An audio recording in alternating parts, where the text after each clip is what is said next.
দিবেন তখন আপনি লিখবেন ধরেন এই যে আমরা বলছিলাম নাম্বার 1, ঠিক আছে, নাম্বার 1, তারপর ধরেন ফ্লোট বলছিলাম ডাটা টাইপগুলো, হ্যাঁ, ইন্টিজার ফ্লোট এগুলো বলছিলাম ডাটা টাইপ। তারপরে হচ্ছে ইনপুট।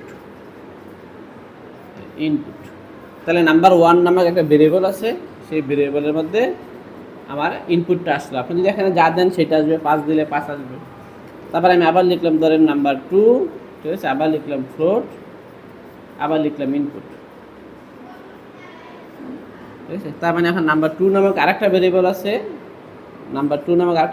আপনি যদি এখানে 3 দেন তাহলে এখানে 3 আসবে, আপনি এখানে এটা যোগটা করে ফেললেন, ঠিক আছে।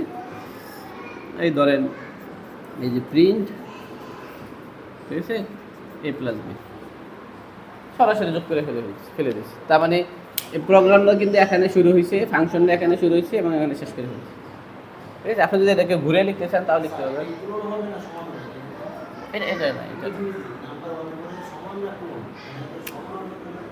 সরি সমান চিহ্ন, হয় সমান চিহ্ন মানে অ্যাসাইনমেন্ট এনে রেখে দেয়, হ্যাঁ, অ্যাসাইনমেন্ট অপারেটর।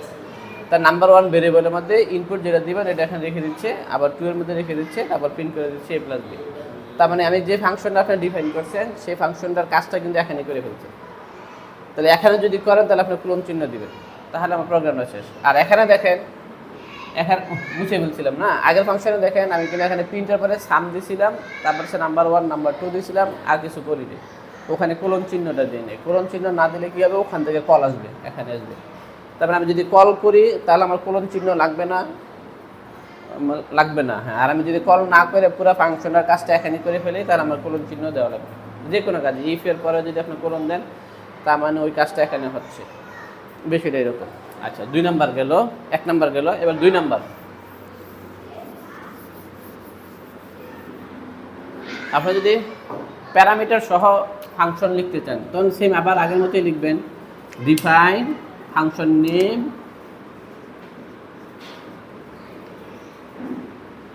তারপর হচ্ছে এখানে হচ্ছে প্যারামিটারগুলো। ধরুন আপনি প্যারামিটার 1, ঠিক আছে, প্যারামিটার 2, এভাবে আপনি দিতে পারবেন, ঠিক আছে। এখন উদাহরণ হিসেবে একটা বলি, ধরেন আমার এখানে আছে, এই যে এখানে আছে ধরেন সাম এ বি, প্যারামিটার হচ্ছে 2টা, ঠিক আছে। এখন আপনি যদি এই কাজটা করতে চান তাহলে আপনি কী করবেন, আমি ধরেন একটা ফাংশন করলাম, আবার সেই ধরেন ডিফাইন, আবার ধরেন সাম দিলাম, ঠিক আছে। সাম দেওয়ার পরে আপনি এখন প্যারামিটার নিলেন a, b, define some a, b। এখন কি হচ্ছে, এটা হচ্ছে ডিফাইন করছেন কি ফাংশনের নাম, প্যারামিটার কটা a আর b।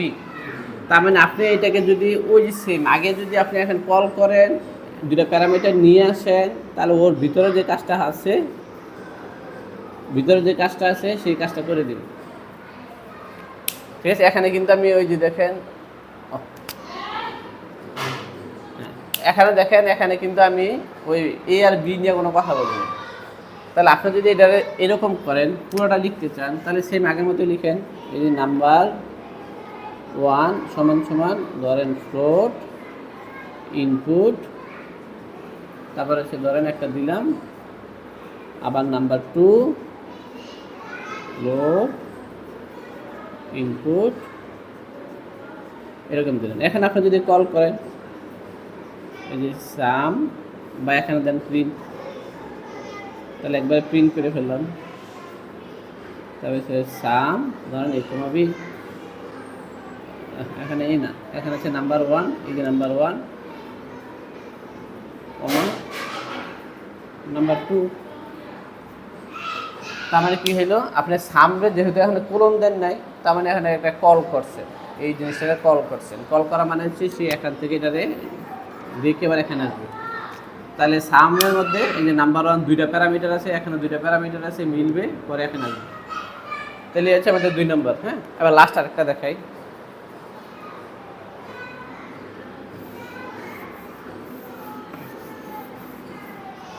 ধরেন আমি যদি প্যারামিটার বাড়াই তাহলে কি হবে, এই যে আমি প্যারামিটার বাড়াইলাম, ধরেন আমি এখন লিখলাম ধরেন সাম, তারপর হচ্ছে ধরেন a, b, c, আরেকটা লিখলাম সাম a, b। আপনি কল করছেন, ঠিক আছে, ধরেন আপনি কল করছেন এখান থেকে প্রিন্ট সাম, ধরেন নাম্বার 1 আর হচ্ছে নাম্বার 2, আর এটা কাকে যাবে, আবার যেন একটা প্রিন্ট কল করছে, সাম নাম্বার 1 নাম্বার 2 নাম্বার 3, এনে দুইটা কল করলে কোন কলটা কোথায় যাবে? হ্যাঁ, এখন প্যারামিটার চেক করেন। এখানে প্যারামিটার কয়টা? দুইটা। এখানে প্যারামিটার কয়টা? তিনটা। তাহলে এই কল ডাকবে না। এখানে প্যারামিটার কয়টা? দুইটা। তাহলে এই কল ডাকবে। হ্যাঁ, তার মানে নাম যদি ফাংশনের নাম যদি একইও থাকে, প্যারামিটার চেঞ্জ হলে আপনার ওই সংখ্যা অনুযায়ী, প্যারামিটারের সংখ্যা অনুযায়ী ওই ফাংশনকে কল করবে। ঠিক আছে, এই হচ্ছে আমাদের ফাংশনের ডেফিনেশন। তাহলে প্যারামিটার ছাড়াও ফাংশন করতে পারবেন, একটা প্যারামিটার দিয়েও করতে পারবেন, দুইটা দিয়েও করতে পারবেন, বা অসংখ্য দিয়েও করতে পারবেন, যখন যেটা লাগে আপনার করতে পারবেন। হ্যাঁ, ধন্যবাদ সবাইকে, আসসালামু আলাইকুম।